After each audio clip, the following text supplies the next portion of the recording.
Au nom du Père et du Fils et du Saint-Esprit. Amen. Aujourd'hui, avec les deux textes que nous avons eus, l'Évangile, la parabole du semeur, et puis également ce passage dans l'Épître aux Corinthiens de saint Paul où il dit qu'il a entendu des paroles qui ne peuvent être répétées. Je vais vous parler de l'oraison. L'oraison, la définition que donne sainte Thérèse d'Avila, on est au XVIe siècle, elle dira que l'oraison est un commerce d'amitié où l'on se retrouve souvent avec celui dont on se sait aimé. Et tous les termes de cette proposition sont importants. Un commerce, ça veut dire qu'il y a un échange d'amitié, c'est-à-dire que c'est une relation amoureuse, qu'il faut le faire régulièrement, souvent, il y a une fréquence à tenir, et puis cette certitude de foi que dans ce dialogue amoureux, c'est avec un Dieu qui nous aime et qui a le premier, l'initiative de cet amour pour chacun de nous. Et sainte Thérèse d'Avila, continuant son commentaire sur l'oraison, dit aussi que notre âme est comme un jardin et que du coup, celui qui commence à faire oraison, c'est comme s'il commençait à travailler un sol un peu ingrat, c'est l'état de notre âme aujourd'hui peut-être, petit à petit, par l'oraison, pour en faire un jardin merveilleux où Dieu aimera venir se reposer. Et donc c'est en suivant cette analogie que prend sainte Thérèse d'Avila du jardin et puis la parabole du semeur, finalement, que nous pouvons parler de l'oraison. Tout d'abord, cette semence qui est semée en bord de route. Ça, c'est bien souvent la difficulté. Vous voyez, à quel moment prions-nous ? Pour la plupart, c'est quand même assez fréquent. On a des transports à faire, on a la marche, le vélo, la voiture, des choses comme ça. Et dans tous ces trajets, on arrive effectivement à prier. Le problème, c'est que bien souvent, notre prière se limite au moment où on fait autre chose et où on arrive à caser la prière. C'est-à-dire qu'on est sur le bord du chemin, on est en train d'avancer, et c'est vrai, il est bien de prier pendant tous ces temps de trajet. Mais à quel moment nous arrêtons-nous pour prendre un temps exclusif pour Dieu ? Vous voyez, vous connaissez certainement cette blague un peu qu'on fait, ces deux religieux, deux novices, un dominicain et un jésuite, qui commencent un peu la vie spirituelle, et puis ils sont un peu angoissés, et ils vont demander chacun à leur supérieur. Le dominicain dit, voilà, est-ce que quand je prie, je peux fumer ? Et là, le supérieur lui dit, quand vous êtes en prière, vous priez, on ne fait pas autre chose. Le novice jésuite est déjà un peu plus rusé, il va voir son supérieur, il dit, quand je fume, est-ce que je peux prier ? Bien sûr. Vous voyez, mais on s'aperçoit que finalement, si vraiment on avait conscience de ce qu'est la prière, on ne supporterait pas de faire autre chose. Par contre, on considère qu'il y a les autres activités, on casse de la prière et tant mieux, on fait les choses pieusement, mais ce n'est pas un temps réservé pour Dieu. La comparaison, vous voyez, ça serait comme un mari, ça fait longtemps qu'il ne s'est pas fait un petit dîner d'amoureux avec son épouse, et donc il lui dit, ce soir on se retrouve directement dans un petit restaurant, et puis vraiment on va passer une soirée entre amoureux. Et l'épouse débarque le soir, et puis là, il y a son mari, effectivement, qui est bien au restaurant, avec un client assis à côté de lui. Et son mari lui dit, voilà, écoute, je suis désolé, j'avais d'autres choses à faire, il faut que j'avance mon travail aussi, mais j'en profite, on va faire les deux choses en même temps, on passe cette soirée ensemble, et puis je continue aussi un peu mes affaires. Probablement, l'épouse part en claquant la porte, et puis en disant, c'est terminé, il y en a marre. C'est ce qu'on fait pour la prière. Vous voyez, c'est à quel moment on s'arrête véritablement pour prendre ce temps de cœur à cœur. En fait, on prie tout le temps, dans toutes les activités qu'on fait, mais on case Dieu dans la multitude de choses qu'on fait et on ne s'arrête pas pour prier. Ça, c'est le long du chemin. Et puis ensuite, vous avez la semence sur les pierres. Les pierres, ça veut dire qu'il n'y a pas de racines. Et là, la chose est importante. Comment faire pour avoir des racines ? Pour avoir des racines, il faut se mettre à écouter Dieu. Vous voyez, là encore, la plupart d'entre nous, quand on prie, on ne parle que de nous. Pardon mon Dieu pour les péchés que j'ai faits. Je contemple mes péchés et j'en demande pardon, c'est vrai. Merci mon Dieu pour tout ce que vous m'avez donné déjà, c'est l'action de grâce, et cette prière d'action de grâce, elle est belle, mais on parle que de ce qu'on a reçu soi. Et puis s'il vous plaît mon Dieu, donnez-moi autre chose, et là on est prêt à faire des neuvaines, à réciter tout un tas de choses. En fait, on a une pratique de prière, mais on ne parle que de soi. C'est un peu, vous voyez, cette histoire où dans une église, il y avait un homme qui était là en prière, et puis il avait fait des neuvaines, il avait fait des chapelets, il avait fait même un pèlerinage, et puis il n'était toujours pas exaucé. Et à un moment, sur le coup de la colère, il dit « Mon Dieu, j'ai l'impression qu'ici, je suis le seul à parler. » Et puis il entend la voix de Dieu qui lui dit « Moi, je suis le seul à écouter. » Vous voyez, c'est effectivement, parfois, on parle que de soi.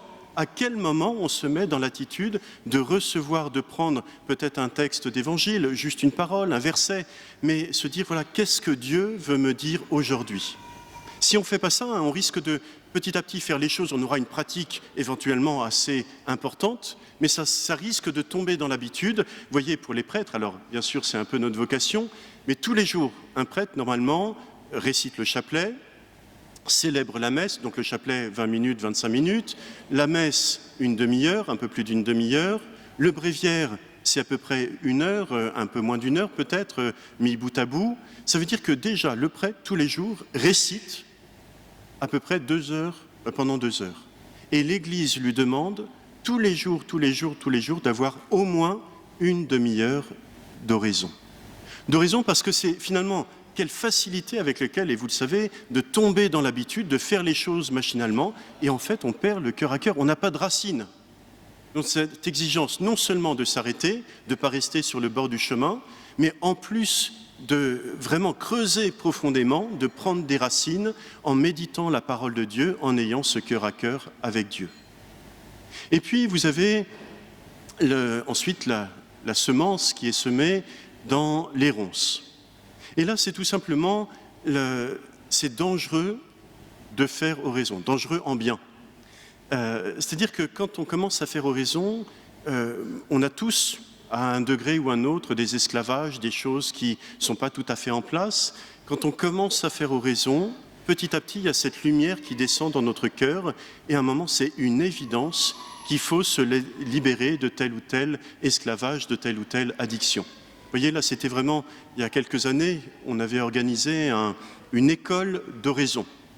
Une école d'oraison, c'était une rencontre pendant plusieurs mois. Tous les 15 jours, on se réunissait et chaque fois, on faisait le point en disant qui a réussi à faire oraison, combien de temps, à quel moment dans la journée. Il y avait un petit bilan et chacun à tour de rôle parlait pour dire comment il avait réussi, à quel moment il avait réussi à faire oraison.